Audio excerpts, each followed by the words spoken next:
no meio aí tão saturado por séries e filmes, aparece Supergirl com a missão de não só apresentar a protagonista Kara Danvers, mas também de conquistar o público. Afinal de contas é a primeira temporada da série, ela tem que apresentar a personagem, tem que nos convencer a assistir todos os outros episódios, é uma missão bem difícil.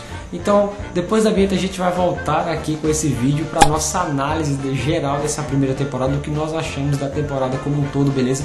Tem vídeos da série aqui no canal, então se você ainda não é inscrito, se inscreve, deixa o seu like, porque depois da vinheta a gente já volta com a análise completa da primeira temporada da Supergirl aqui no canal.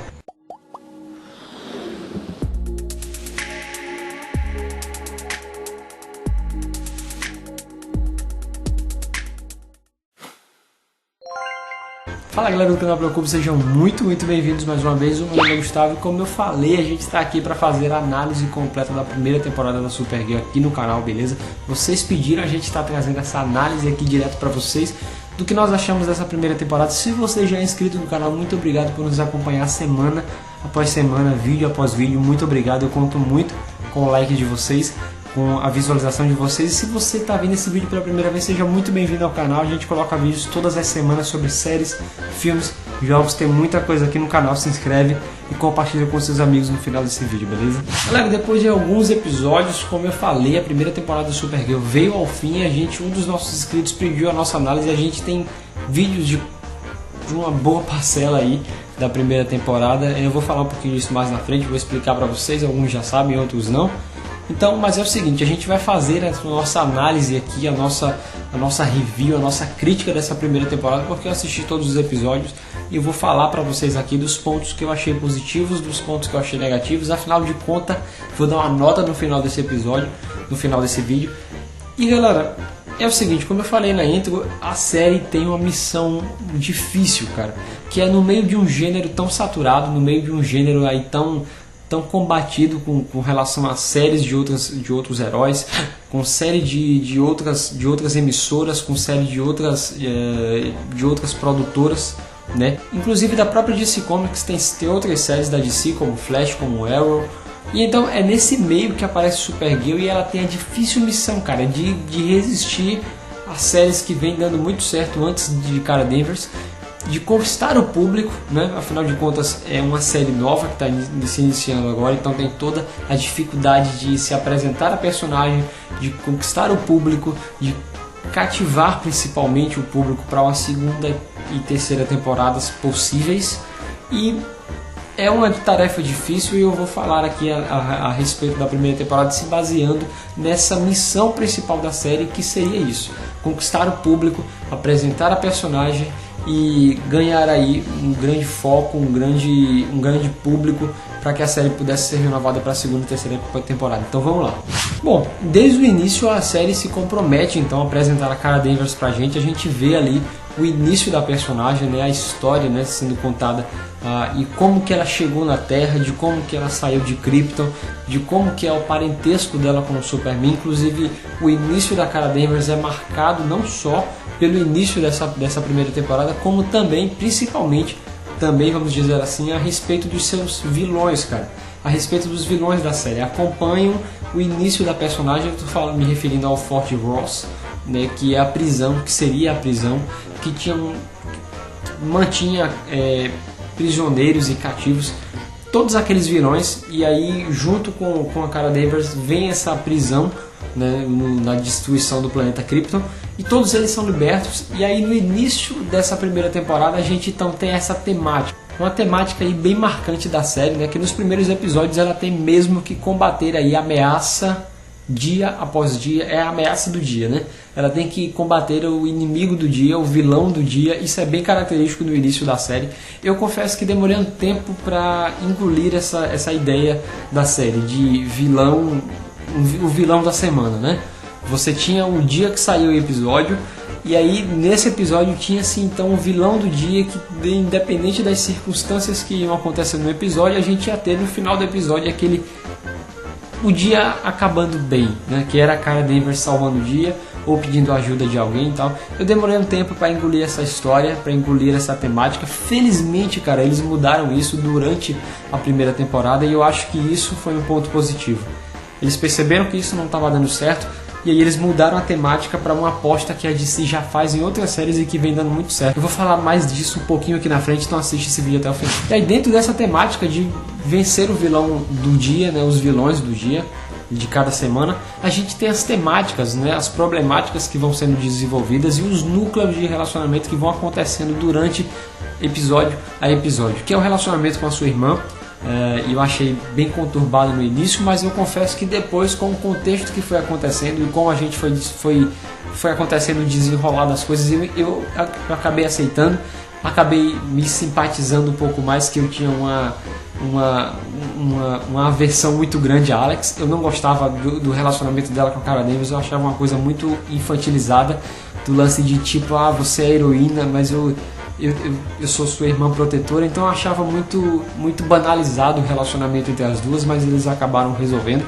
A gente tem o núcleo com os amigos dela, né, que é o Wynn e o James Olsen. O James Olsen faz a aposta amorosa da Cara Danvers, e o Wynn é aquele amigo que meio que gosta, meio que não gosta, ele corre por fora, então tem um núcleo entre eles três, eles são bem importantes para a série. Eu não esperava que o Wynn já conhecesse a identidade dela desde o início da série, isso foi uma coisa que me surpreendeu. Eu achei que ele ia ficar tipo um pouco ali naquele lance de esconder a sua identidade de heroína, e isso não acontece. Mas o lance entre eles três vai ganhando afinidade durante toda a série. No final da primeira temporada você acaba até que ganhando, cara, bastante afinidade com os amigos dela. Então eu acho que os núcleos que são o centro dessa primeira temporada, que é com a sua irmã, que é com os seus amigos, que é com a patroa dela, né, cara, a chefe dela, e que é um saco, a chefe dela lá do jornal, né, e tem principalmente também um lance depois com o Hank Henshaw, que é o diretor da DOA, que a gente depois descobre que é o John Jones. Eu vou falar um pouquinho dele mais na frente, quando eu for citar outros personagens que vai aparecer na série.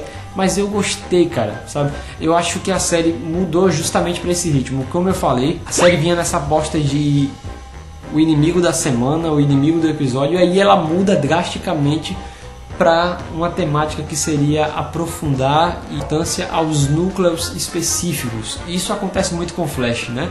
A série de Flash ela foca muito em aprofundar as histórias individuais, e você vai conhecendo personagem a personagem de uma maneira muito profunda, de uma maneira muito individual. E isso acontece aqui praticamente da metade da primeira temporada para frente. Isso é um ponto muito positivo, cara, sabe? Porque uma vez que você tem uma série com tantos episódios e com tantos personagens, é importante você contar um estilo de roteiro e ter uma linha de desenvolvimento que faça com que o público, com que o telespectador, que sou eu, que é você, faça com que a gente se interesse realmente pela história individual, sabe? É importante esse lance de você se identificar com o personagem, com a história individual, e a série tem que apresentar as histórias individuais, e mais do que isso, ela tem que se aprofundar em contar essas histórias individuais.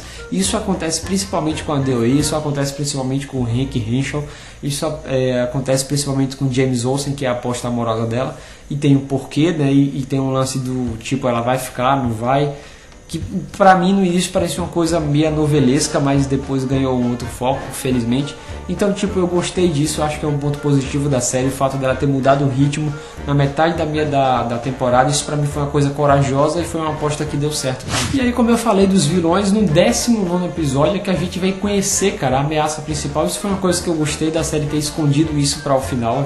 Finalmente, realmente você chega no final da temporada com aquela sensação de, são os últimos capítulos, porque no 19º episódio aparece pra gente o vilão principal dessa primeira temporada, que é o Nono, que é interpretado pelo Chris Vance. Ele aparece a partir do 19º episódio, e com ele, cara, a gente descobre um pouco da história que estava por trás desses episódios anteriores. A gente descobre um pouco da ameaça dele, que ele quer, tipo, escravizar a população global do mundo e tal. É um lance interessante, o cara parece ameaçador. Eu dei credibilidade a quando ele aparece dentro da série. Eu acho que funcionou o fato dele ser o vilão principal por trás de todo o roteiro da primeira temporada. Eu gostei disso. Eu acho que a batalha final, as últimas 2 horas de episódio, né, que são os episódios 20 e 21, as últimas 2 horas de episódio pra mim me agradaram. Eu acho que ficamos com a sensação de um season finale de verdade. Eu acho que funcionou o final da temporada, justamente porque a série acabou nos cativando. Eu acho que essa seria a minha análise mais mais simples possível de Supergirl é que é uma série crescente. Do primeiro ao último episódio você sente que a série está crescendo e crescendo e crescendo, e quando chega no final ela está pronta para lidar, e ela acaba lidando tudo aquilo que você estava esperando no final da temporada, que é um vilão que estava por trás de tudo, que são núcleos de desenvolvimento que tem um certo final, tem alguns que ficam em aberto, mas isso aí são ganchos para a segunda temporada. E aí você se importa com os personagens, você se importa com a causa que está acontecendo. Isso é uma coisa bem feliz, isso é uma coisa positiva da série, cara. E aí, lógico, a gente tem as ligações com outras séries, que eu achei uma coisa bem interessante o que a DC fez na série da Supergirl. São ligações discretas, a gente tem algumas menções ao Superman sem que ele apareça, mas ele está lá, é importante, ela é prima do cara, e ela faz todas as ligações possíveis com o Superman sem que ela apareça em nenhum sequer episódio. E tem, lógico, o crossover tão esperado com o Flash, inclusive já tem o lance de talvez ela ser o interesse amoroso do cara, mas o crossover com ele também funcionou bastante, não ficou uma coisa forçada pra mim, ó, vamos utilizar o Flash aqui porque na série dele dá certo e a gente abre espaço para mais crossovers, depois a gente pode usar ela na série, né, todos eles estão juntos, Arrow, Flash, enfim. Não pareceu forçado, funcionou, tinha um objetivo, pra mim foi uma coisa legal. E aí vem os pontos negativos da série que eu vou falar agora. Mas como eu falei, né, cara, isso é uma coisa que não acontece só na Supergirl, como qualquer outra série, como qualquer outro filme, não é perfeito, tem os seus pontos negativos. E pra mim os pontos negativos dessa série são o seguinte, galera. Primeiro que o começo da série, como eu já falei nesse vídeo, é em marcha lenta, né? É pouco cativante, é pouco motivadora, sabe? Na verdade, eu acho que a palavra certa seria empolgante. O começo dessa série é bem pouco empolgante, sabe? Você não fica empolgado para continuar a série. Você realmente tem que persistir no sentido de, poxa, eu acredito que a série vai melhorar, e foi isso que eu fiz. Eu assisti os primeiro, segundo, terceiro, quarto episódio, e eu disse, não, poxa, essa série pode melhorar, a série vai melhorar, eu vou continuar assistindo, afinal de contas eu quero ver no que vai dar, eu quero ter uma opinião a respeito da série, tanto pelo canal como por uma questão minha mesmo, eu queria ver o final da série. E aí, cara, o começo da série é pouco empolgante, então você tem que perseverar realmente para você ver o continuar da série, principalmente para você pegar o ponto em que a série começa a melhorar e melhora de verdade. Isso é uma coisa muito positiva, como eu já falei anteriormente, mas isso é uma coisa que me decepcionou no início. Uma outra coisa que é um ponto negativo nessa série é que, por esse início ser pouco empolgante, deve-se muito ao fato de que a gente tem narrativas muito rasas, sabe? A gente tem histórias entre os personagens que também não ajudam na familiarização com o personagem, não ajudam na identificação, sabe? No fato de você se identificar, no fato de você dar credibilidade ao núcleo de desenvolvimento, ao diálogo entre eles, todo o entrosamento, todo o contexto que deve acontecer entre ambos os personagens. Então, as narrativas entre os personagens são um pouco rasas, sabe, cara? Eu tinha uma certa dificuldade de dar credibilidade. Poxa, será que eles... Jura que vocês estão conversando sobre isso, sabe? Parecia um assunto muito roteirizado pra mim, no sentido de, tá no roteiro, a gente vai falar sobre isso e tal, mas não eram coisas que funcionavam pra mim no quesito de narrativa. Então, muito da série não ser empolgante no início deve-se ao fato das narrativas serem rasas, coisas que, como eu falei também nesse vídeo, foram resolvidas a partir praticamente da metade da primeira temporada, em que eles focam em construir narrativas e em como essas narrativas são construídas para a gente poder se identificar com os personagens. Isso é uma coisa fantástica, mas realmente é um ponto negativo. Um outro ponto que pra mim deixou a desejar, não chega a ser uma coisa extraordinariamente negativa, mas foi uma coisa que me deixou a desejar. Como é uma série de super-heróis, uma série de quadrinhos, né, de uma heroína e tal, Supergirl, ela tem poderes, os seus vilões também têm poderes, e cara, os efeitos visuais dessa série em muitos momentos para mim pareciam bem estranhos. Eu não sei se vocês concordam comigo, mas os efeitos especiais dessa série, cara, tinham muitos momentos que eu ficava realmente me sentindo estranho com relação, cara, como que eles podem colocar um efeito como esse, sabe, numa série da Supergirl que vai para um canal que tem uma exibição alta nos Estados Unidos, que vai passar em todo mundo e tem vários fãs. Os efeitos especiais, principalmente nas batalhas do 19º episódio pra frente, a batalha com o Non e tal, aquela coisa da batalha final, em muitos momentos o fato de voar, enfim, Os efeitos visuais não são um ponto forte dessa série. Isso foi uma coisa que ficou marcante para mim, não só no início, mas com o decorrer de toda a temporada. Eu espero que eles corrijam isso, que os efeitos sejam melhorados para a segunda temporada. Mas então, galera, basicamente essa é a minha análise da primeira temporada da Supergirl. Como eu falei, a série tem problemas, mas felizmente a série cumpre a sua missão, cara. Não é uma série extraordinariamente boa, que nos surpreendeu, que foi algo extremamente bem recepcionado por todo mundo. Não foi. A série também não tem pontos que deixam tanto a desejar, mas também não tem pontos que agradaram tanto.